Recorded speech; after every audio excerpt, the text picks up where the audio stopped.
What's up, guys? Today, I got to sit down with Jennifer Touchet, the queen of Houston Philanthropy. She helps us understand what's going on here in Houston in areas like homelessness and human trafficking and disaster relief. And thanks to her team of superheroes at the Greater Houston Community Foundation, there's a lot of work going on behind the scenes to help make this city an awesome place to be. Hope you guys enjoy. Okay, Jennifer Touchet, thanks for being here. I'm going to take a crack at your intro for you. Okay. And then if I mess this up, you fill in the gaps. Okay. You're not recording, are you? She's recording. Okay. We're rocking. Okay. So you are one of the head honchos at the Greater Houston Community Foundation. And I consider you to be like the philanthropy queen of Houston. You know all things and all people philanthropically here in Houston. And for folks that haven't heard of the Greater Houston Community Foundation, it is a nonprofit that exists for other nonprofits and for donors to connect, and they house $1.3 billion to $1.5 billion worth of donor advised funds and family foundations. And you and the 48 other people at GHCF partner with smart folks like the crew from the Rice Kinder Institute. Is it the Institute or Foundation? Kinder Institute for Urban Research. Urban Research, yeah. So y'all do all this research. You learned, scientifically what's going on in all these different areas of interests, and then you collaborate. Could be public, city, county dollars with nonprofit dollars, and you just help get all the right people in the right room to solve problems like homelessness, human trafficking, all the big buzz topics. How's that? Did I do a good job? That's a great intro. Did I nail it? Yeah, you did. And I'll be sure to change my business cards to say Queen of Houston Philanthropy. Queen of Houston. That is my official title. Or head honcho. Do you want? Yeah, or head honcho. Yes. My official title is Vice President of Personal and Family Philanthropy. Okay. No, I don't care about that. I would much rather have the Queen title. I love it. So That was a great intro. So, okay, let's start with homelessness, because that's been in the news a lot lately with all the stuff going on in DC, and you hear about, even just our neighbors here in Austin and a lot of California cities seem to have, mental health, homelessness, how that collides. And Houston doesn't seem to have as big of an issue as these other major cities. And I've heard that, maybe 15, 20 years ago, Houston sort of got a head start on how to deal with that. Any stories or any, how'd that happen? Yeah, that's, you're right that Houston, we do have a homeless issue, people who are unhoused or unstably housed or insecurely housed. That's definitely an issue here in Houston, and it kind of comes and goes. It can ebb and flow based on what's happening with the economy or post-disaster. But you're right, and I think it was, don't quote me on the year, but maybe around 2010, at the time, our mayor, Anise Parker, really got the city focused on looking at our homeless situation and looking at the sector and seeing what we could do to, as a city, to really collaborate and organize to get ahead and really bring all these disparate organizations and people working in the space together around a plan. And she hired really what was like a homeless czar at that time. And that person, Mandy Semple, really started working with all the organizations, all the governmental entities. And we have this backbone organization called the Coalition for the Homeless. So there was public funding and private philanthropy funding to really coordinate efforts to tackle the issues in Houston. And that unlocked quite a bit of HUD money, federal dollars. The federal dollars, there's a lot in the homeless space that come from HUD. And Houston was not able to access as much as we qualified for because our sector was not organized. We had a lot of short-term solutions, but not a lot of long-term. Permanent supportive housing. We had a lot of like day beds or transitional stuff, which only takes you so far. You really have to get at the root causes and offer people permanent supportive housing in order to really tackle the issue and get ahead of it and get at the root causes. And we really, really brought down our numbers over the years, but have to stay on top of it because anything can push it the other way. A disaster comes through, a flood, People don't have electricity for 3 or 4 days, and there's many people, when you talk about the economics and the economy in Houston, there's a lot of people who are living on the financial margins who don't have $400 or $500 to deal with an emergency, or they can't get to work for 3 days because we don't have power, or the buses aren't running, or broken car, and all of a sudden are getting evicted or can't make their rent. And so it could quickly go the other direction. So you have to really stay on top of it and get ahead of things. And we have a great coalition of organizations and governmental entities that are focused on that and have really been able to bring down homelessness in Houston. And that's been about 15 years or so. And they're still going at it. I mean, it's an annual, quarterly, ongoing committee. Yeah, every year Coalition. there across the country, there's a national homeless count. Okay. And so that's sort of how you get, that's how you get a sense of, are things getting better or worse, through this annual count. But yeah, it's still going. And they've done a really amazing job, in particular with veterans. That was like the first focus, was really supporting our veterans, many of whom struggle with housing issues and are unhoused. And then our donors at the Community Foundation, around 2013-ish, decided to, a group of donors came together to say, well, what can we do? I mean, it's not HUD money, which is millions and millions and millions. And they're really focused on veterans and adults who are really struggling and have, maybe severe mental health issues, but who's focusing on youth.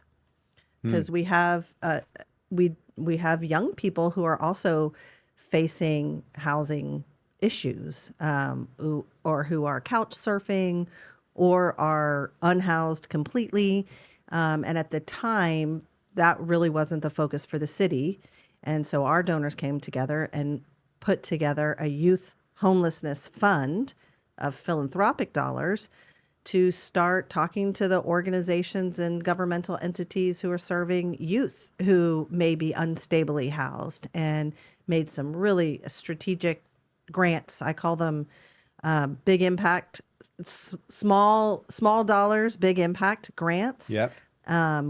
Anywhere from $50,000, and this was pooled from multiple donors, $50,000, $95,000, $100,000, that unlocked $10 million for organizations serving homeless youth with a small grant. How did it unlock it? Well, the way the federal dollars work, in particular, there was a pool of funding from the federal government through HUD to give money to cities to tackle homeless youth. Okay. Houston got denied. Okay. Because we didn't have an organized sector. We didn't have a plan. Didn't have reporting. We didn't have a plan. Okay. And got denied the funding. And so our donors came in, and also for that application, the federal dollars, it's required to have youth input into the plan, because young people it's very different when they're experiencing unstable housing. It's very different than an adult. It's a very different experience. They're not on the street. They're hiding.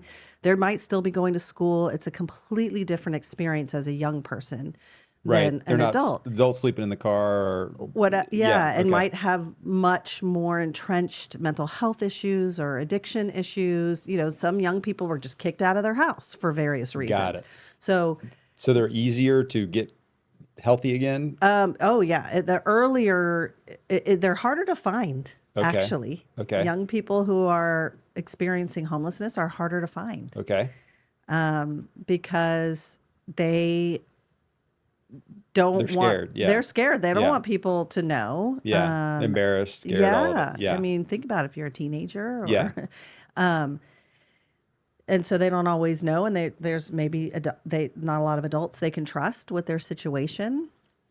So the other reason Houston got denied is that we didn't have like a youth advisory council informing the plan. So our donors funded a youth advisory council and the organizations that serve them to actually redo the application basically and help really create a plan for serving and preventing youth from becoming homeless. And they applied again and got the money. And and that was not a large grant. And Yeah. that unlocked a $10 million grant that came to the city that was then distributed among the different nonprofit organizations that serve that community. That's pretty cool. So for roughly $100,000, this group of people came together, got the ducks in a row, and unlocked $10 million for our city. For our city, for young people who really need it. Money that's there. It's our tax dollars, whether you like it or, it doesn't matter where you're on the political spectrum. The dollars are there. We're putting those dollars in as taxpayers. Yeah. And our city needed it. And our donors through Philanthropy were able to leverage those public-private dollars to really leverage quite a bit of resources to come and help that community. And they'll have reporting, and that's a few years in now. That's pretty cool, in that you guys, in the superheroes at GHCF, are doing all that work behind the scenes that most of the general public has no clue is going on. You would think that would be sort of a governmental, mayor, county type of a project, but no, I think that's really where GHCF and Philanthropy fills the best gaps, is in those kind of gray areas, and can come in and do this sort of work. And partner with the city. Yeah. Partner with the county. Yeah. Figure out where private citizens, individual people can come in and support. Yeah. And make things happen in partnership with the organizations, with the government, with the business sector. Yeah. It takes everybody. If you're going to really tackle a problem, I mean, you started pretty deep. Yeah, we went right at it. Went right in. Yeah. And I'm probably got a lot of facts wrong, but more or less, that's the story. That's the story. Let's just leave it at that.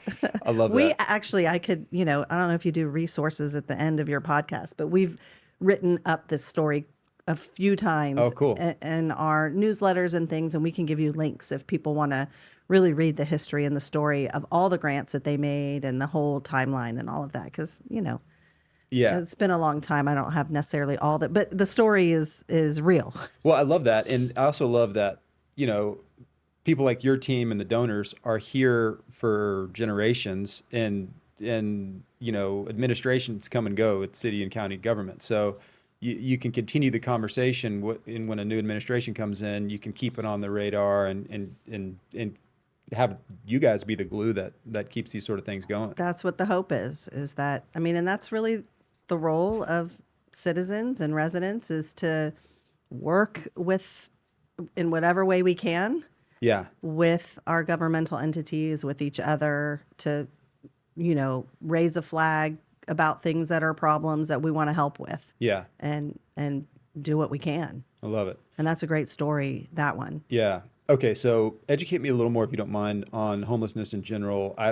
There's a lot I want to talk to you about today, but just to do a little bit deeper of a dive, like when I go to a baseball game, that seems to be a hub. That looks like there's some shelters around there. I don't know the details of them, but there's a lot of people homeless kind of around the ballpark.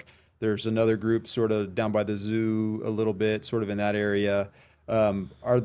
Downtowns are typically hubs for homeless rather than the suburbs. Is that sort of a fair generalization?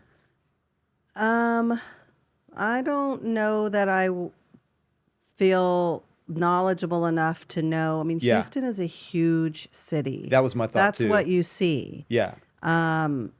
And there are encampments, downtown. That's what we see. But there's a lot of different financial centers and residential centers around the greater Houston area. Mm-hmm. So I feel like I would be uncomfortable saying you're not seeing that in those other places, because you probably are. Yeah. And it might look a little different than in downtown Houston. Yeah.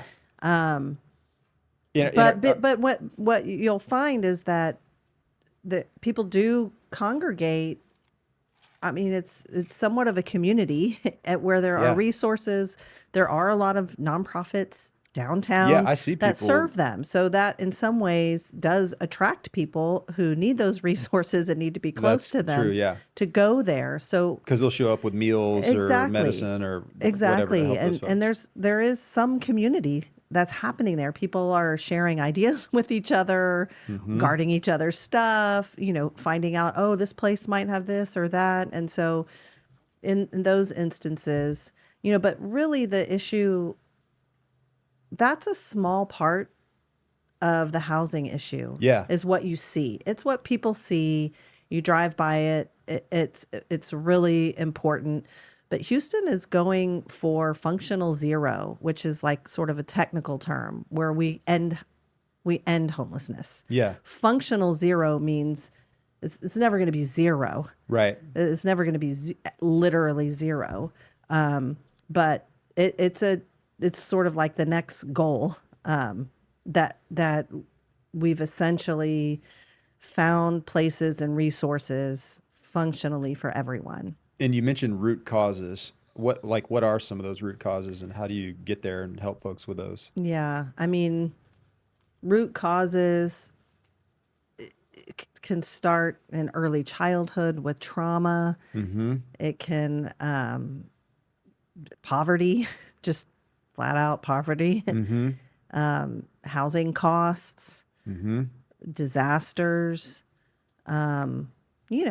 discrimination, lack of opportunity, not getting a good education. I mean, you name it. There's all kinds of things that can work against someone or even early on in life.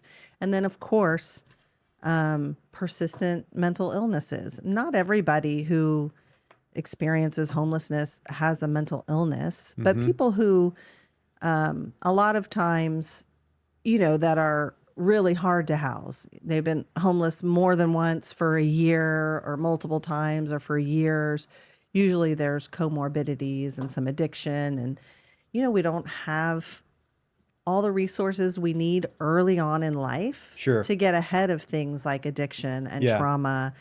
And part of the reason the Community Foundation is now focused some of our efforts on economic mobility in particular is that there is a widening gap in sort of in income and we have a great economy here Yeah. in Houston, a lot of wealth, a lot of jobs, there's a lot of positives, but all boats aren't necessarily rising equally.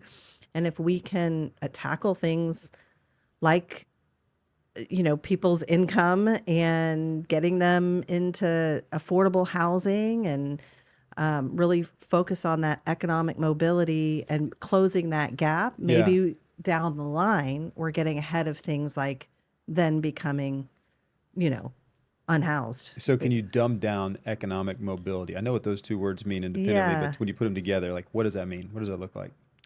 There is an official definition, Okay. which I should look up. But generally, it is that someone is able to increase their economic status either in their lifetime. So if you are low income or very low income or you're living below the poverty line. Yeah, which is around 30,000 a year. And it depends, right? It depends on household of one or two. So if you're living in poverty or below the federal poverty line, much less living wage line. I mean, poverty line is really low or deep poverty, that either in your lifetime you can move to a different economic status. So you're mobile. Got it. Up. Got it. Or, and part of what we're focused on is intergenerational poverty, that the next generation is going to do better than their parents. Yep. They're economically mobile.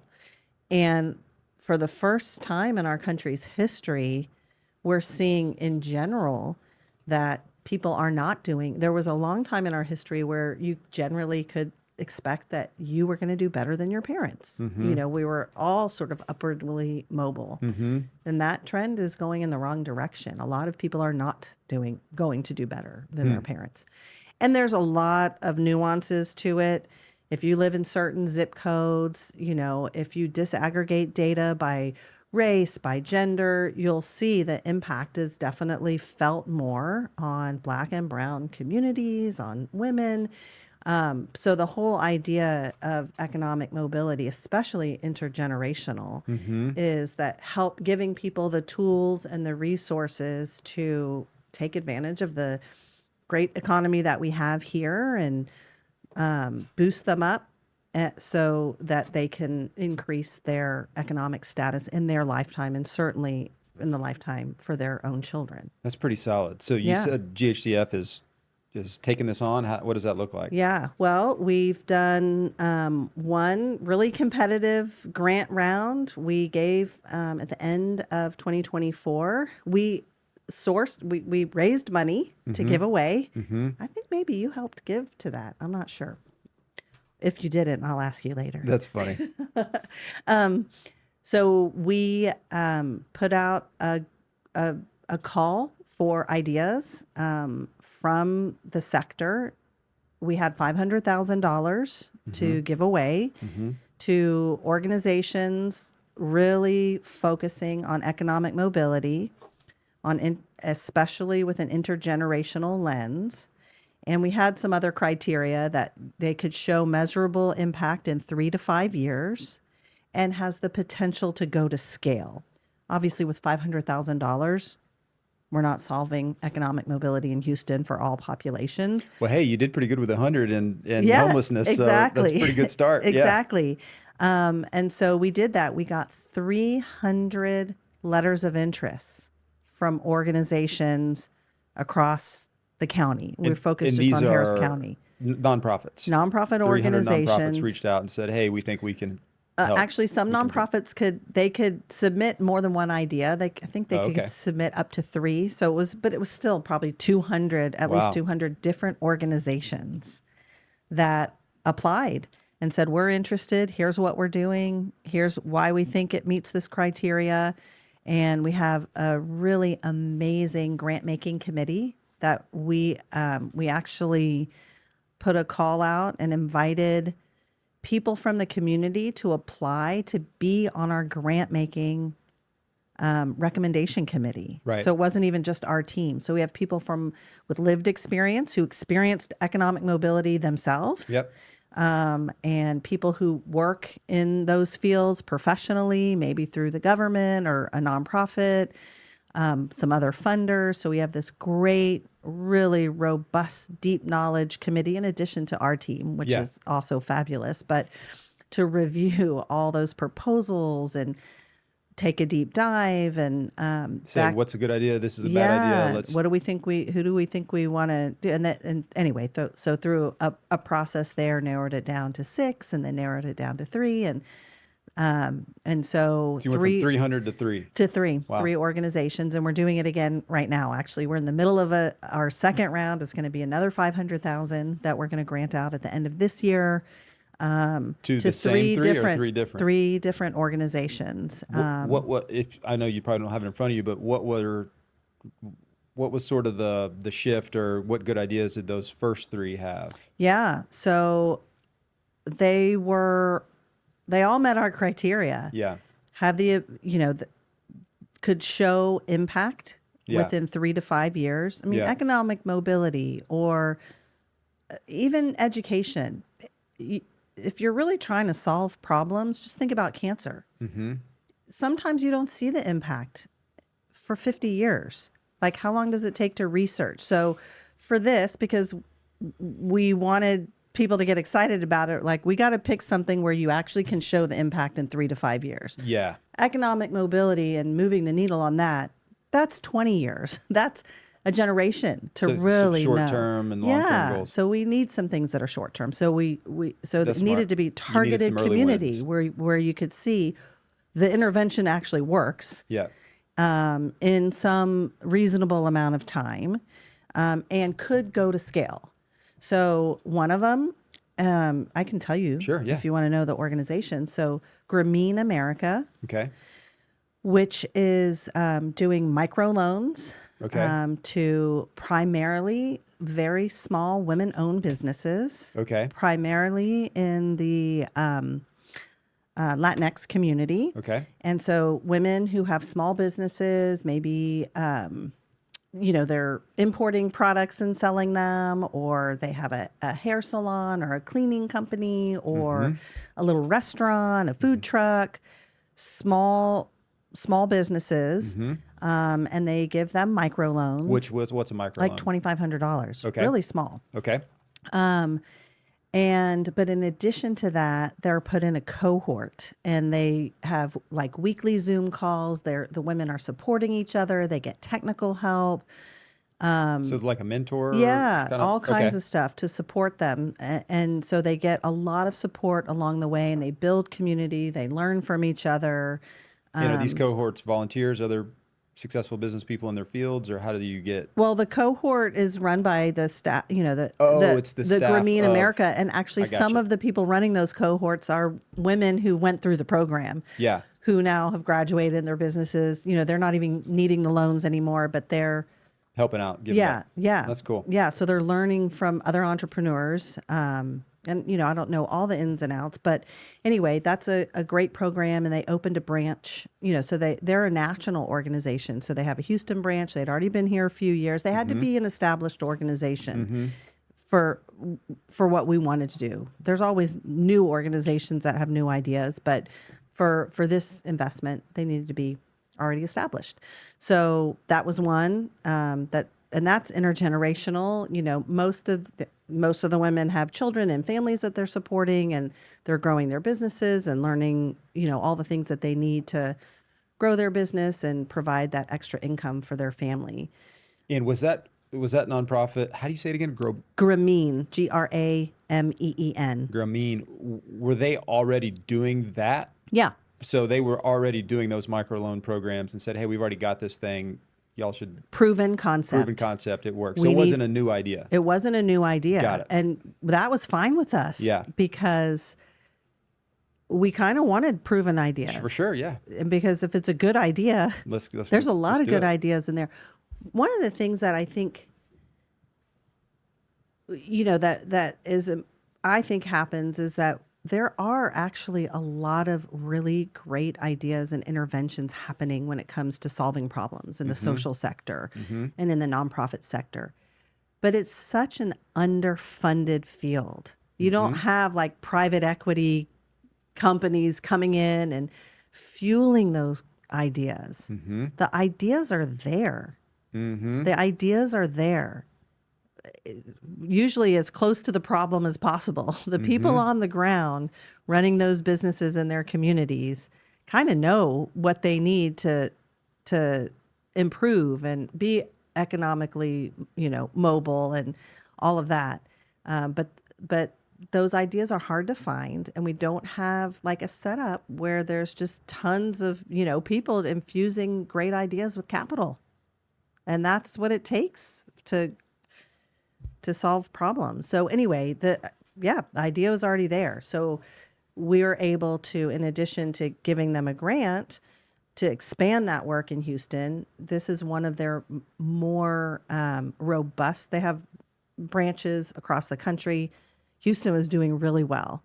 And so it has a good track record. And with our dollars and also our partnership, exposing Grameen to other donors. Sure. Trying, we have other donors who have just given money to Grameen because they learned about it. You didn't know about it before. Yeah, no. And it's a great program, but a little bit under the wire. People don't, you're living your lives, you're doing kickboxing and all of that. Right. And, you don't have time to go find the great idea. Yeah. And how to, sure, if you care about the symphony or the ballet or a museum, that's easy to find. The big things that the hospitals or cancer or whatever. But if you want to solve economic mobility or fund a new idea, so that's where we can come in and kind of shine a light on some of these exciting initiatives. The other two, just real quickly, I'll tell you, is Prison Entrepreneurship Program. I don't know if you're familiar with PEP. Nope. That is also a tried and true organization. I believe it was founded here. They are also operating in Dallas, and they work with, I think they're now expanding to women, but they work primarily with men who apply to join their program. entrepreneurship program while they are in prison. And they get transferred, and if they have a business idea they do get business people, mentors, people going in. I think they have a partnership maybe with Baylor, where they really put a business plan together while they're still serving time, and get mentorship and get like a business certificate. And then when they get out, so PEP runs that program in the prison. And then when they get out, they have a whole, in Houston, they have this space on the east side. It's a collider program where they get all kinds of support. And like just last month, there was a whole pitch night. So they all got to pitch their businesses, and some of them get invested in. So their businesses that they want to start. It could be, again, a food truck. It could be car wash company. Jiu-jitsu school. It could be Yeah. jiu-jitsu school. It could be whatever kind of business that they, a franchise of something, car repair, whatever skill set or interest they have. And then they also, again, that support and fellowship for the men. It's, therapy and group and praying and all the other things that you need to sort of, as a returning citizen, That's cool. wrap around the men coming out. And, lots of them. So again, with the intergenerational poverty, some of them are fathers. And so that program is very successful. So we invested in that. So you see that those are like two that are specifically focused on entrepreneurship and businesses, one with women and one with men. Then the third one is an organization called Connective. Okay. And that is one that is really data driven. Connective is like a what we're funding with them is a public benefits hub. This is very policy wonky. So residents in Houston qualify for public benefits based on their income. So that would be something like food stamps or WIC or housing. What's WIC? Women, infants, and children. Okay. So if you're, qualify from an income perspective and you're pregnant, you get money for formula or other kinds of federal public support. Okay. Maybe, it could even be people who are on disability or whatever. So there's public benefits that people, again, we put money in through our taxes for these public benefits. It's a safety net. Yep. People qualify for them, but every year, and here we are again with the numbers that I think I'm going to get right. We identified, or Connective identified, that about $2 billion, and these are anti-poverty programs. Are you about to say it goes unclaimed? Unclaimed. Yeah. Unclaimed. So if you can imagine $2 billion more dollars coming to Harris County. No way. What that does to alleviate, that gives someone that $500. Golly. Or the $1,000. So if they can't get to work for 3 days or to pay for medicine, those programs are meant to, as a safety social net, as a safety net, because most people are also working. This is, they're barely making ends meet. Research that, or how would you even know to go? And that's what this group does, is help people. Well, what this group does, so there's a lot of reasons why people don't apply. Okay. The paperwork, federal government. Totally. Okay. Paperwork, denials, this little form wasn't corrected. So you had your benefits, but now you lost them. How many times have you filled out some health insurance form or whatever? Totally. Yeah. So it's incredibly burdensome. There could be language barriers. Think about all the people from all over the world that live in Houston. Yep. Language barriers. Where do you go? Also, then there's the other thing. There are people who qualify who don't even know that it's available. If you're newer to the country, or you just I've been didn't here know. my whole life and didn't know about these programs. So if you're making minimum wage, you qualify for these. Yeah. The money is there. $2 billion in unclaimed funds. And that would do people so much Houston. for helping on economic mobility. So they have created, it's a tech plus caseworker kind of intervention. Like an app type thing? An app. Yeah. Where it's in many, many languages. They are partnering with community-based organizations. There's some around here, Memorial Assistance Ministries, or, anyway, Yeah. all these organizations where some people do know about them, but also someone like a one-stop shop. You put in your information and it tells you what you might qualify for. And then either you can just do it on your phone, or if you need help, they can connect you with like a caseworker or someone that can help you with it. Cool. And so it's a public benefits hub that they're putting out there, and have some data around, within 3 to 5 years, we want to bring in however many millions more to leverage. It's not going to be the full 2 billion. Yeah. But they're But trying to get yes. new users to use their app to help get dollars that they can track how much Yeah. is getting used now versus 3 years from now. Exactly. So bringing in sharp. all those dollars to people's pockets in Houston gives them a little bit of breathing room, helps them take the next step, or pay for maybe a little bit of technical training to get a better job, whatever it is. And if they're connected to a social service agency that can also help them with their resume or whatever, that's even better. But even just getting the money in their pocket makes a huge difference. Yeah. They can go to work. They can rest a little easier. The stress, it really helps. So that was the other one that we funded, is to get that going. And that has huge potential to bring, even if the federal funding gets cut or lower, I mean, it's not going to ever, who knows? I don't know. Let's hope it doesn't. I don't know. But it's still there now. Like, And what's the name of that group again? Connective. Connective. So if somebody wanted to download this app, they'd punch in Connective on. I think they could find it through the Connective website. Yeah. But it has another name. The app- actual the- app does. yeah. Yeah. But that was another one. So again, when you think about economic mobility in Houston, that helps. Wow. Well, yeah, no kidding. Yeah. That sounds like the 100,000 to 10 million now. Y'all To are a going billion after. potentially. I mean, 2 billion is billion. is what's at stake with that, and for not that much philanthropic investment. I mean, what we've invested isn't going to get the 2 billion, but with some more dollars, it could. So I know you don't know everything about what is it again? Connective. Connective. But do they have people like on the ground? Yeah. Or is it like walking up to people and going, "Hey, have you tried this?" Da, da, da, da. What's their Not outreach on the look like? not on this. They work with community-based organizations. They Okay. partner. Okay. They're like the technical support and training, and so they partner with the people who Like you are the said, boots on. Memorial Area Ministries or whoever. I don't know if they're one of their partners, but Yes. like boots on the ground. So like a homeless shelter Right. might have somebody, a social worker type person Exactly. that can help people. Caseworkers. Yeah. Yeah. They actually were born out of Greater Houston Community Foundation and were originally called Harvey Home Connect. I don't know if you remember from the that. Hurricane Harvey Relief Fund? Yes. Oh, get out. Yeah. So, We should tell folks about that. So Yeah. I Googled it on the way over here. So during Hurricane Harvey, J.J. Watt raised, I think, around 40 million bucks. Everybody remembers that. It was a big national thing.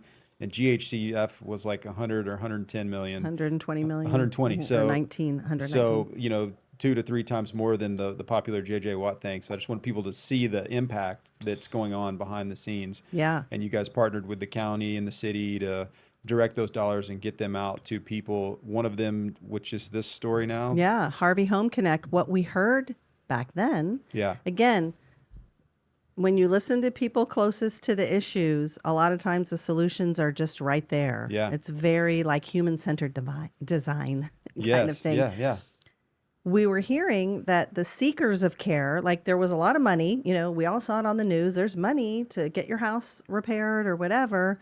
We're going from organization to every organization had a different application, or they serve this zip code or that zip code. And you're out of your home, you've got your kids, you're traumatized. Sure. Yeah. And it was really overwhelming for people who needed the dollars to even figure out how to access them. Mm-hmm. And so we, with the folks with the brains behind Harvey Home Connect, Elena White, you should have her on sometime. She'd be amazing. Cool. Do you know her? Mm-mm. Yeah. Said, well, let's create a common application that people can access online that is So we said if you're going to receive money from our fund, which we were the largest sort of recovery fund, 119 million, your organization has to use this application. And so what we were able to do is we were able to track the throughput. So when someone entered in their information for help, Harvey Home Connect could match them with the right organization because they knew this one just got money. This one serves these zip codes. They qualify for that. And so it was like a very quick matching of the seeker of care with the provider of care with one application. And they didn't have to go anywhere. I mean, they could go to an agency. It was offered in multiple languages. Yep. And it was just a much more user-friendly, citizen-friendly way to help people. You don't want to send someone who's just been flooded out of their home, may or may not even have a car, in the buses to this place and that place. And Yeah, no, for sure. that's just not even efficient. So they were using technology. Yeah. That's how they started. Exactly. And then it snowballed And into then what got it is asked now. to do others. And they were just in the Hill Country helping with those floods. Yeah. Yeah. So that platform is really meant for the social sector, for social services, for those. We used it with COVID. We've used it, for distributing dollars and resources. It's just a much more efficient way to get money to the people who need it when they need it. It's pretty cool to hear how technology is playing a space. And I mean, Yeah. I don't know why it's surprising to me, but I mean, I'm picturing like if you're homeless, hopefully, if you've got a phone, maybe, and there's an app that can help you, or multiple apps that can help you, whether it's find a place to sleep or, like you said, get plugged into these grants or find a job or whatever. And there's a call. There's a lot, phone number you can call. You can call 311, can't you? Yeah, well, they'll send you to different resources. Okay, got it. 211. 211. Yeah, it's Okay, the got it. United Way helpline. But they have a number, and the application you can toggle in many different languages. It's really focused on creating a humanitarian way of helping people. They're already down on their luck. Yes. You don't want to make it harder Yeah. on people. Fair. So that was the third one we funded. They're all great organizations, and we hope people go check them out and have a lot of potential to help our community. I love it. So Yeah. if somebody wanted to donate to do they do it to GHCF, or how does that work if they wanted to pitch in for that? Well, they could donate to our Community Impact Fund. Okay. That would fund more than just those organizations. We also do disaster. We have our Greater Houston Disaster Alliance, Yep. which is part of the Community Impact Fund, which is where funds like Harvey, we didn't have it back then, but when there are disaster funds, that's part of it. Understanding Houston, which we haven't talked about, which is Yeah. our data platform, all of that, plus those grantees are part of the Community Impact Fund. So if you just want to fuel this work, Yeah. we are the community foundation for everyone Yeah. in Houston. So if you want to fuel those kinds of initiatives, and you trust that we're the best place to fuel those things that are real community initiatives, you give to us. If you just love Grameen America, give to them. Yeah. Or you can open a donor advised fund with us, which that's a whole technical nother thing, side yeah. thing. And you can give to any organization you want. But we're happy for people to give directly to Prison Entrepreneurship Program, Grameen America, Connective. You can do that direct. They all have donate now buttons on their website. So it just depends on what any donor is interested in. If you want to fuel the work and the work that we're doing to bring these things forward, you give to us. I love it. So I sleep better at night knowing that there's folks at the Greater Houston Community Foundation that are connected with our city officials and county officials that are already prepared for the next disaster, the next hurricane or whatever that rolls through Houston. There's already, we're already ready. So tell me a little bit about that and what that looks like. Yeah, that's so important. We're super excited that last year we launched the Greater Houston Disaster Alliance. We've always been ready to go or willing to Are go. able to scramble and pull it off. Exactly. Yeah. But after all these years of standing up disaster funds in a responsive way, responsive to the community, we decided it was time to get proactive Yeah. and truly be ready. And Yeah. that's even a step away from resiliency, that we could get into that, just at least disaster ready. Okay. So we created a formal partnership with United Way of Greater Houston. Lots of everybody probably has heard of United Ways. NFL, right? Yeah. Yeah. Or, you work at a company, they have a Sure. United Way campaign. And they also would stand up disaster funds as well, and we would, and other people. So we said, rather than Yeah. Having us all, five funds, let's all get together. let's do one fund. Yeah. So that people who want to give, it's not confusing for them. Yep. There's one fund. And so it's a partnership with the city, the county, United Way of Greater Houston, and Greater Houston Community Foundation. It's called the Disaster Alliance. People think it's like a superhero. It like, is. You guys Disaster Alliance, activate. Yes. Yeah. And there's a council of really thoughtful people in that space that get together regularly and do planning in between disasters, so that we're not just scrambling, as you said, to be responsive to the community. That has been a great partnership. And unfortunately, we've already had to activate funds. So we have a whole framework for when are we going to stand up a fund? What's the scale of the disaster? There was a fire at some apartments. I saw that. Yeah, just not down the too street far from here. Yeah. I literally saw it. I was like, look at all that smoke, kids. Well, actually, we are in touch with Memorial Assistance Ministries, who is working with the 53 families who lost everything. They're the perfect group for that. Yeah. Yeah. And so that's not something that's at the scale where we would of Harvey or Ike or something like that. But we still, so part of that Disaster Alliance is we now are we have a system and a database. We are working with 100 nonprofits who are part of the Disaster Alliance, who we're working with in between disasters to make sure those nonprofits, because we don't actually do the work on the ground at the Community Foundation. We are mostly convening people, helping them get ready, and then getting them the money because they're boots on the ground. Yes. And so we're a strong partner in all of that, but we're not delivering the dollars or the food to people. We're not first responders in that way. But we do have these 100 nonprofits that we're doing some training with. And they're already vetted and they're already Exactly, ready to go. ready And to everybody go. knows everybody. They have their stuff up to date with us. We have some agreements in line with some of them. We know where they all are. We know who they serve.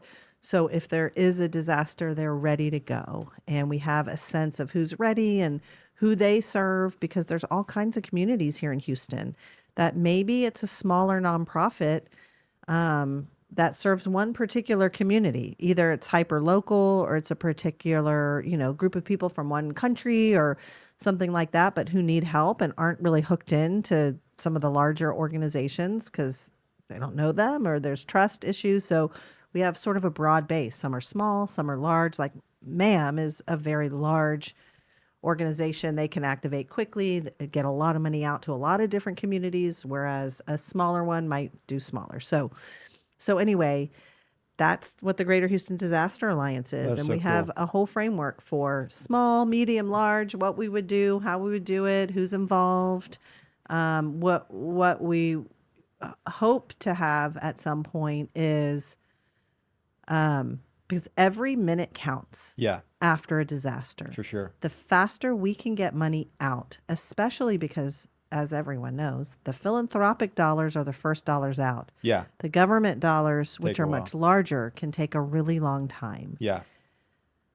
Even those 2 or 3 days that it takes us to raise the money, people see the disaster, they put money in, is time lost. Yeah. And so our hope is that there's some amount of money pre-funded. Either pre-funded or pre-committed to say when it's time to activate, here's Let's go. Yeah. You can, so we can get dollars out. We have shortened the timeline of how quickly we can get dollars out with every disaster. We're still pretty fast the biggest slowdown at this point is we don't always know how much we have. Yeah. Because we don't have a big fund that's just sitting there. Doesn't have to be huge. Yeah. But if we had $1 million or whatever ready to go, we could probably get it out the next day or within very quickly. Yeah. Well, that's one of the things I love about GHCF is whether it's homelessness or, I mean, the homeless story and economic mobility story. Also, you could say human trafficking, which has been a big buzz thing for the last decade or so. I mean, there's success story after success story in all these different areas, disaster and stuff. And there's even a lens that you guys have, which is how we ended up first got connected, is what is called the Next Gen Donor Institute, where you guys actually teach a course where if somebody wanted to get involved in the city and learn a little bit about all these different areas, learn how to do a site visit, learn how to rip through a nonprofit's 990, learn how to be respectful when vetting a nonprofit or meeting other people, connecting people in that are also interested in the same areas of impact that you are. There's actually a course that people can take, which is I took, I don't know, it's what, 7, 8 years ago, maybe. I don't remember how long it's. You probably 2016? took yours. It might be close to 8 or 9 8 or 9 years ago. now. Yeah. Which Actually, I found. we were, yeah. I think found it was. tremendous value out of taking that course from both meeting a ton of people that are up to similar stuff in the city, but also the curriculum. One of the things I loved was something called the 4 T's that you guys talked about: time, talent, treasure, and ties. And I use that whether it's a for-profit company or a nonprofit company or a kid's baseball team or whatever I'm up to. You look at, okay, how much time do I have to commit to this issue? How much treasure do I have to commit to this issue? Ties, like who do I know, right? And then talent, like what is my skill set and how can my skill set help this organization? And having that conversation with whatever group I'm talking to just creates clarity and workability that I found just super valuable. So Yeah. Well, that is a great tool that we helped create, Time, Talent, Treasure, Ties. The Next Gen Donor Institute is a course that helps people really take a step back and get strategic about how they really want to be a tool for change. Really the best philanthropic tool you have is not money, it's yourself. But what I'll say about that is you are a star pupil on the Time, Talent, Treasure, Ties tool. You took the course and you really ran with using it. I mean, I remember in the course, it's like this, I should have brought it, but it's like this piece of paper that has 4 boxes in it. One says time, talent, treasure, ties. And we were kind of going through it and you had like 3 little to-dos in all of the boxes. And then I saw you use it again. You really took it to heart. Yeah. And I think it would be great for people to hear from you about how you took what you learned and really used it in your own giving through the work that you did with Heart Gift. Yeah. So let's talk about Yeah. Heart Speaking Gift. of heart gift, right? Yeah. Speaking of heart and Heart Gift and the Institute, I mean, I saw you come in very new to philanthropy in that way. You had just joined the board of Heart Gift. Yep. And you were the youngest Yeah. board member. Yeah. There was a bunch of older people Yeah. on the board and we're really new. I mean, you're an entrepreneur, you've run businesses, but you didn't know how to run a nonprofit business. And Right. really, remember we sat down and went through the 990, which is essentially the financial statements of Heart Gift, line by line, so that you could really be an informed board member. So I could try and say what Heart Gift does, but I think you should. Sure. And then we can talk about Yeah. like So- what I saw you do with that organization. So the organization is called Heart Gift, and there's kids that are born with congenital heart defects. It's the #1 heart defect in the world, and it's basically a hole in the heart. And if you think about like your bicep, if your heart's a big muscle, if there was a hole in your bicep, like you couldn't lift as much weight than a repaired bicep, right? And so the surgical repairs, they do open heart procedures where they go in and connect the hole, or sometimes they go in through the leg and can do it in the cath lab. And so if you're born here in Houston, you can go to Memorial Hermann or TCA. It's a lot of our great hospitals here, and you get your heart fixed. Usually, depending on the severity of the issue, within the first few weeks of your life, or at least first few years, depending on the exact heart defect that you have. If you're born in another country, um, depending on the economic situation in that country, you may or may not be able to have access to care. And if you think about, really, heart surgery became a thing in the 1960s with the invention of the heart and lung machine. That open heart surgeries became a thing. So, you've got maybe, at most 70, 75 years worth of expansion in that world. And so maybe about a third of the children born on the planet today are able to receive care based on sort of the best data that we can get, which AI is now helping us get better data, which is pretty cool. Not to jump into that, but yeah, so Heart Gift was bringing kids here to Houston for surgery. We take them to Houston, Austin, Dallas, New Orleans, and San Antonio. And I got involved here at Elite MMA. We did a fundraiser and sponsored a couple kids to have heart surgery.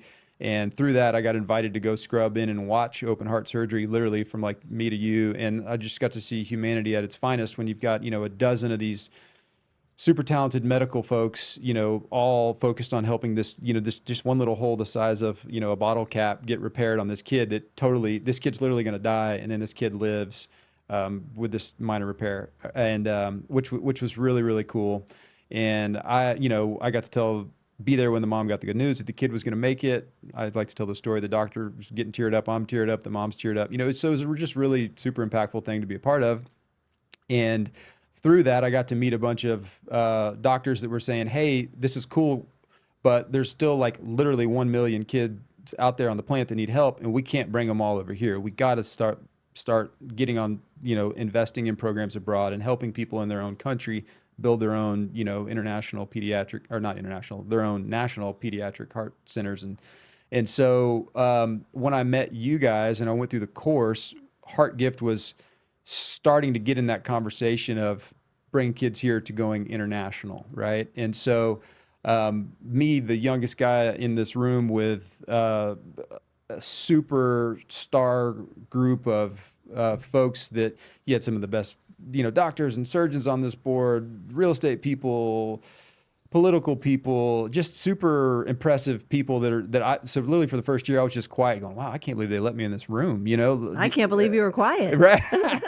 Because you have so much energy and knowledge. Yeah, well, but it must have been intimidating. It was, Yeah. and not being in the medical space at all. Yeah. But was able to go, well, this makes sense. Like, these doctors are saying we should go there. Like, let's do that. And trying to build a pediatric heart surgeon program internationally is difficult and complicated, and there's risk involved, and different governments, and people naturally are scared and trust issues with going international and funding something international, and bribery, and all the things that you hear these stories, whether it's in Africa or Latin America or whatever, scams, and so there's just this whole other level of risk involved in doing things internationally. So the first thing I got going through your program was just confidence that, hey, I do know some things after going through this, more things than your average successful business guy that has maybe donated to nonprofits, but really getting in the weeds and understanding how they work. And like you said, going through that 990 and just understanding the financials and all that stuff was just really impactful. And it gave me the confidence and the connections to other people that were doing similar things, and learning stories about how you guys get everybody in the room together and we all focus on the same thing, helped me go, oh, we should connect with some of these other nonprofits in this space. Let's get everybody talking together. And so yeah, I think it did a number of things for me, but the confidence and the connection, the time, I guess what is that? Ties and talent were more so than the treasure. And I also poured a lot of time into it as well. But yeah, I wasn't somebody who was throwing, millions of dollars at this cause, but I was able to put my skill set to use and organize folks. And to now we were bringing about 25 kids a year to the U.S. when I first get started. I think we're scheduled for 625 kids this year. And we started off raising, we were about $1 million, $1.5 million in dollars that we were giving out. And I think this last year we were right around 6 million. This last year we got a $2 million grant from Matthew McConaughey, Jack Ingram, and Mac Brown put on this big party every year. So anyway, it's cool that like, okay, now we're tapping into, sort of the celebrity world, and it's becoming a thing, and it's something that I believe is solvable by the time, hopefully I exit this earth, that over the next 75 years, I don't know if I've got 75 left, but You probably do. You're pretty healthy. You that's funny. exercise, you run a gym. Right. But over the next Take care of however yourself. many years, I Yeah. think that it is possible to get every kid born with a congenital heart defect on this planet access to care either in their home country or a neighboring country. So I think we're in 20 something different countries now, or 30 something now that we're bringing. Anyway, it's gotten to be really, really big and really cool. Well, like what you're saying is just that whole idea of scale. Mm-hmm. That you had confidence, and maybe there were a couple other board members, maybe there weren't, but to look at the scope of the problem globally, Mm-hmm. and have the confidence to say we can scale this. It's intimidating to go from I'm sure at one point it was an under $1 million Sure. nonprofit. For sure. Well, okay, we want to go to scale, but it's incredibly the field is very competitive to raise money. For It's hard sure. to raise money. It takes money to raise money, but you have to have some vision and training and some board members willing to take that leap and take some risk to tackle a larger problem, and that's it. You've had a real impact on that organ. I know it was not just you, It was but a lot of I it. played a small role. I mean, I didn't Yeah. do any of the surgeries. Yeah. I But was it one takes, person on the team. it Yeah. takes that's the whole thing is social impact, problems that we want to solve, like 1 million kids Yeah. needing surgery Yeah. or whatever, however many people are living on the streets Yes. or whatever is not solvable by one person or one organization. Yeah.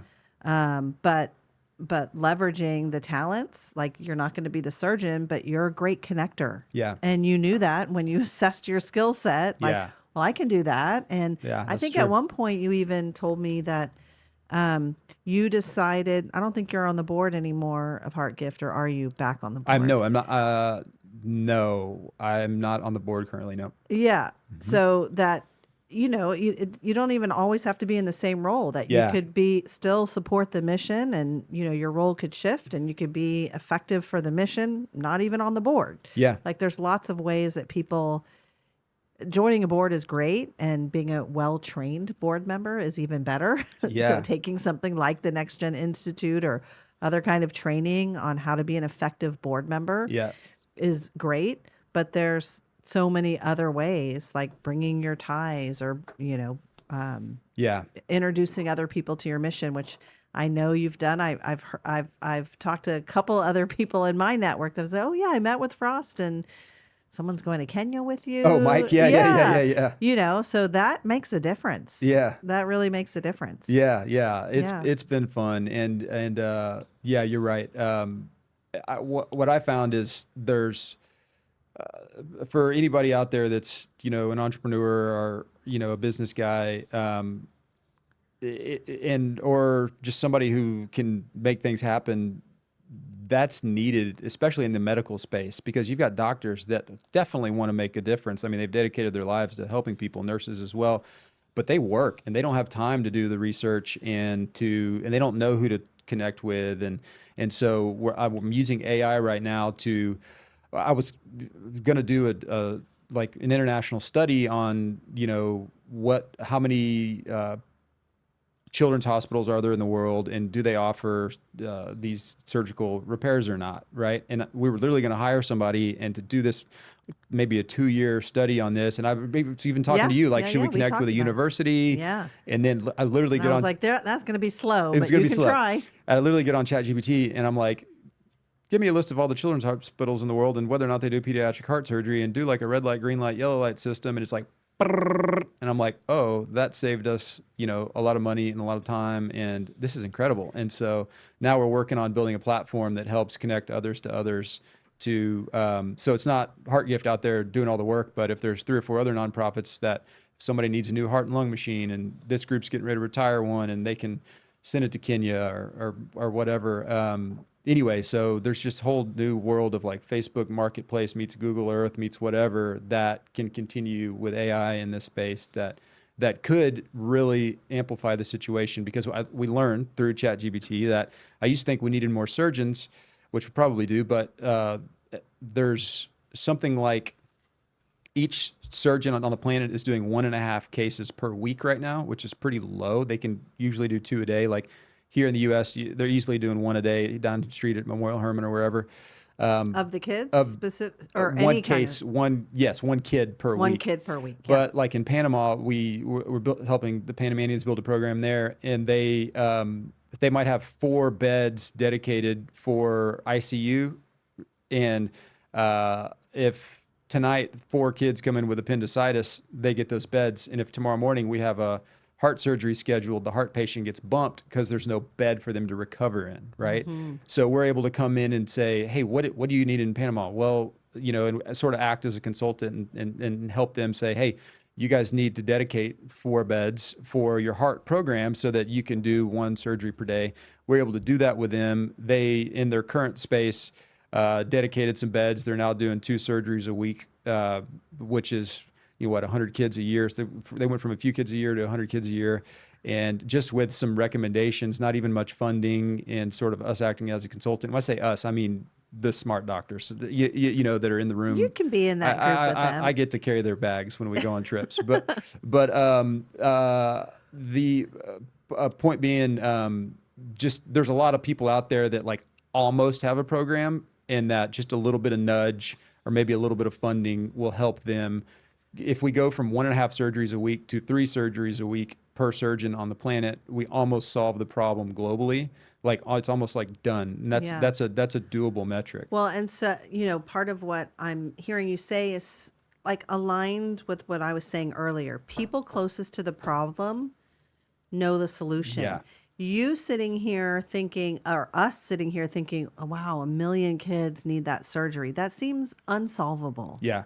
It seems unsolvable. Yeah. But the closer you get to the surgeons and the hospitals and the families that, maybe there's another barrier, like the families can't get to the hospital or, whatever, something that, Yes. to break down those barriers that because there are like that wasn't even a lot of more money is what you're saying. Yeah. And a lot of times it's not about the money. It's about understanding the problem and understanding the barriers. You see the same kind of thing.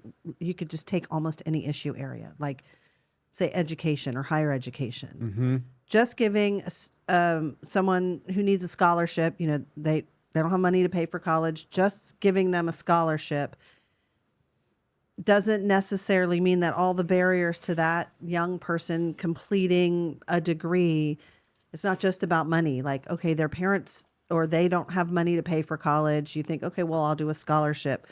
Well, they might need transportation. They might also have to work. They might, if they're a little older, they might have a child. Like, they might have, there's all kinds of things that could get in the way of that person, who's maybe they're the first person in their family to go through higher education. But like you have to talk to the student to know what's in the way. You don't need to solve the problem. Exactly. You just need to listen. And the money is needed. I'm sure that the hospital needed some money to expand those beds. Yes. Or, the money is definitely a thing, but sometimes it's not as much money as we think it would be. Like, 1 million kids that need this surgery seems overwhelming. It does, yeah. The solutions are there.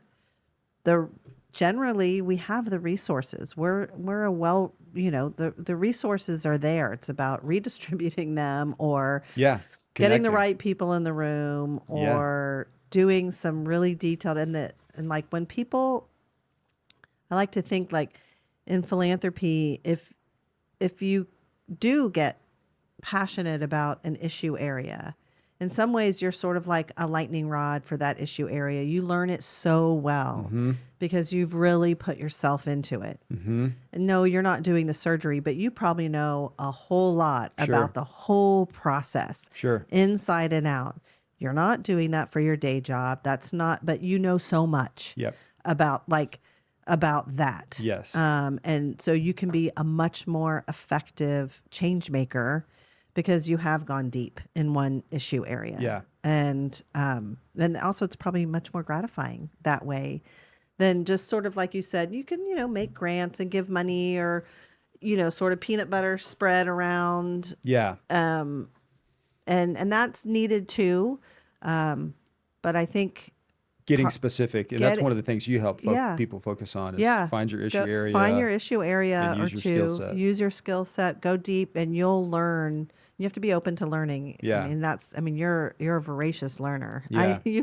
I think after you took the course and then came to all of our programs, you said, I've heard you say that you have a black belt in philanthropy now, and also, what did you say? It's like getting your MBA in I philanthropy. have I have an advanced degree in philanthropy because you went all in when you were getting involved with the community foundation. It was like 2 years worth of educational opportunities. Came with to you guys. everything. You learned everything. Yeah. It wasn't about your passion area, heart surgery for kids. I was doing mental health stuff. Yeah, everything. And you all sorts of stuff. sort of absorbed it, and it didn't take you off your path of No, being interested. It made it better because I got to see how other people were doing it in other Yeah. areas and then map that onto our thing. It's a great example of like what I was saying earlier, like the most important philanthropic tool people have is themselves. Yeah. I think that's important for people to hear because no matter what your skill set is, that skill set is needed. You might be accounting. Well, not boards need smart people that can do stuff with the numbers. You know, I mean, it doesn't matter, what your skill set is, it's needed somewhere. Yeah. And going deep. And of course, if you can unlock some capital, for sure, that's great. Yeah. Yeah. And to your point, yes, funding is needed, but you might not have $1 zillion to give, but you do have a skill set that's also needed and maybe even more, and it's needed before funding. Yeah. Yeah. Yeah. Yeah. So, I mean, that's really our goal with like when we put on education programs like the Institute, and we can give you a link if anybody wants a link to it. We do it once a year. So it'll be, this is the Next Gen Donor Institute? Yeah. It'll be next year. So people could still sign up for it. Is that then you take what you've learned and go make a difference. Yeah. That's really cool. Yeah. I want to segue a little bit to understanding Houston a little bit because I just love that concept. And we've talked a lot about Houston already, but what is understanding Houston? And it's been what, 5 years, 6 years now?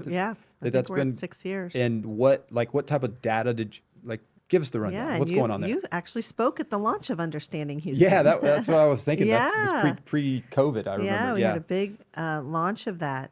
So for people who are listening, it's understandinghouston.org. That is the website, but it's more than just a website. It's really an initiative. And what we found before we launched it is when we were trying to figure out how else we could add value to our community at the Community Foundation and our donors, people who have donor advised funds with us, who have money to give. You want to say what a donor advised fund is? real quick? Yeah. A donor advised fund is a charitable savings account, essentially. So people, and we are what's called a donor advised fund sponsoring organization. Mm-hmm. They're the fastest growing charitable vehicle in the country. Mm-hmm. And so what happens is it's just like any other account you have. You have your savings account, you have your regular bank account, you have your investment account, and then you can have a charitable savings account, which is a donor advised fund. So you put money in your donor advised fund, and that is with a 501c3, and in this case, the Community Foundation. That is a tax deductible donation, but you can then invest it, and that's your tax event. And then that money is there in your account and you can log in and you make grants out. It's like your own foundation. If people know about like family foundations or whatever, that that money is in there. You're the advisor on the fund, and you log in and say, hey, I want to give some money to Heart Gift. You log in and then so you grant the money out. Yeah. That's not a tax event. So when you file your taxes, you have one receipt.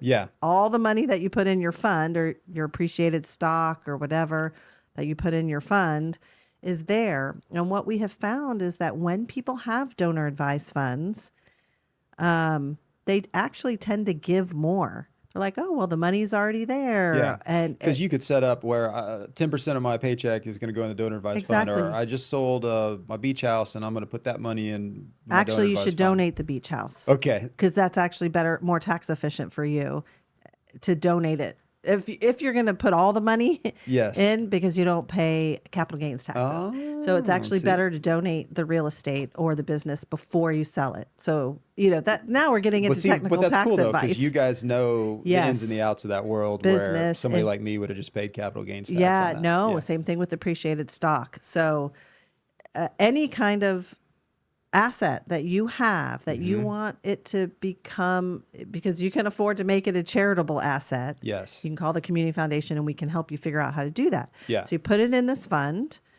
And when then- earlier when you said we have 1.4 billion in assets, those are in funds for like 1,000 different donors. Yeah.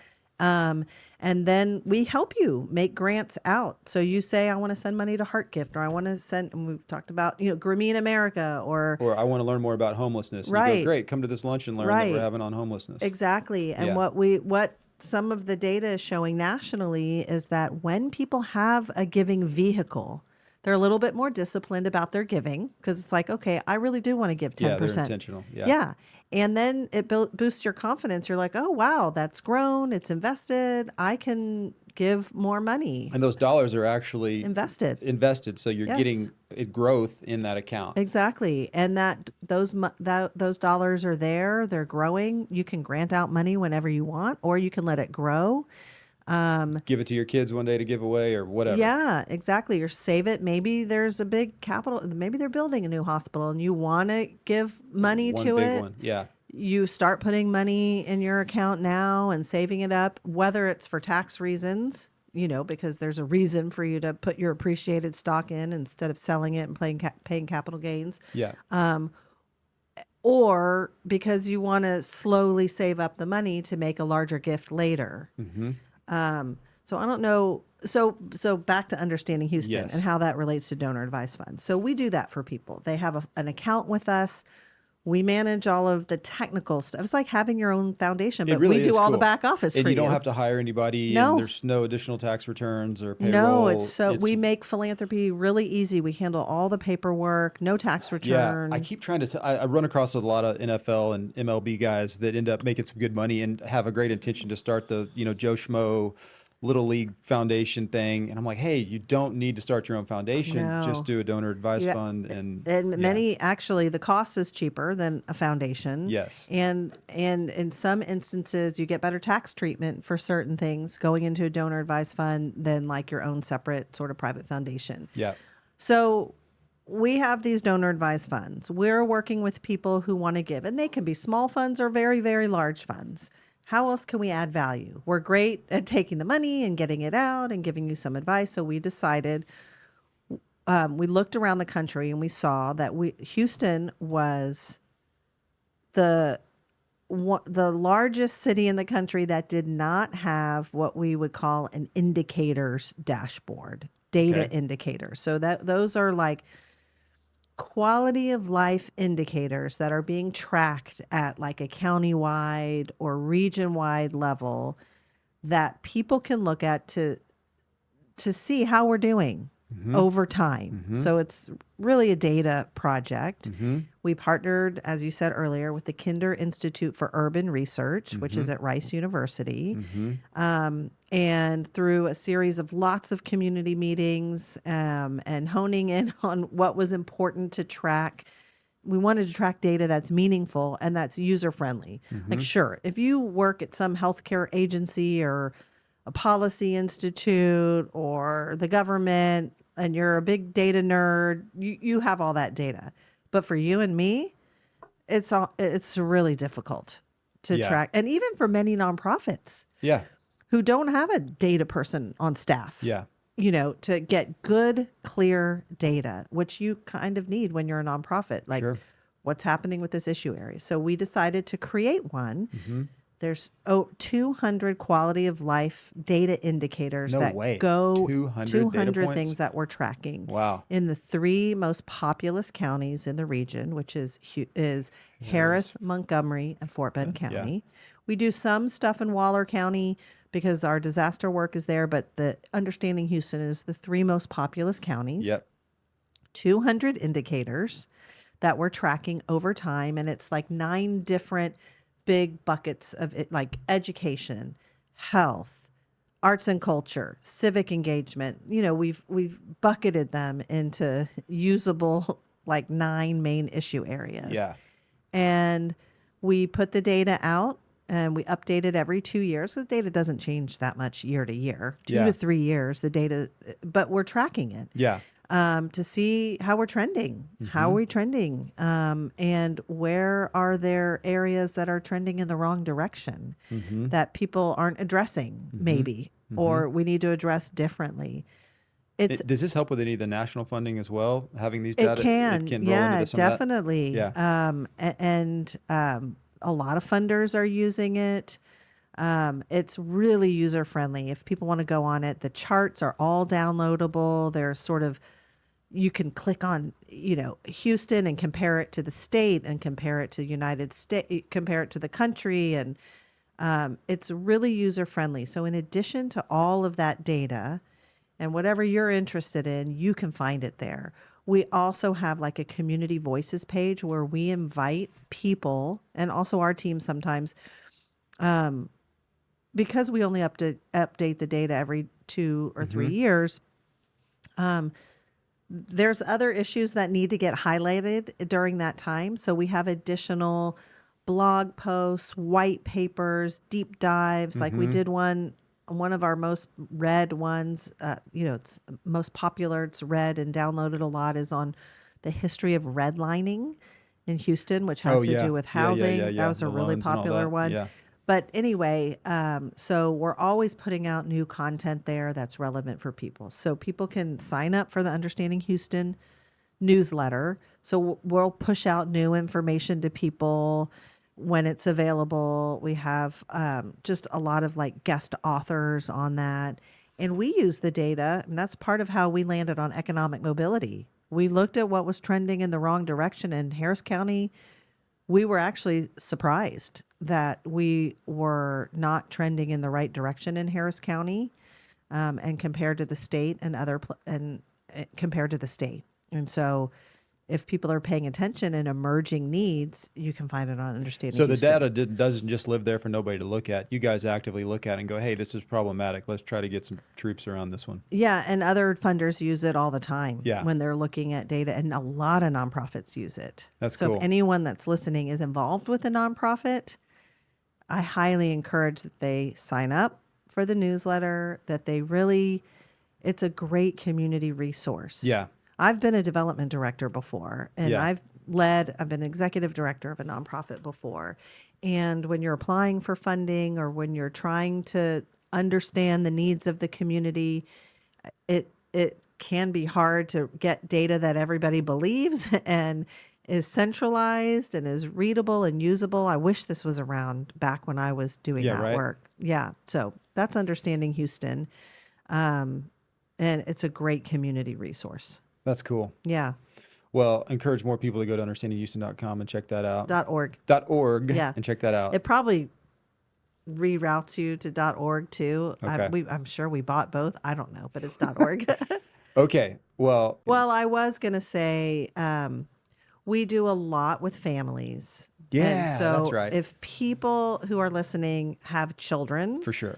who want to get them engaged in community stuff, we have a Center for Family Philanthropy.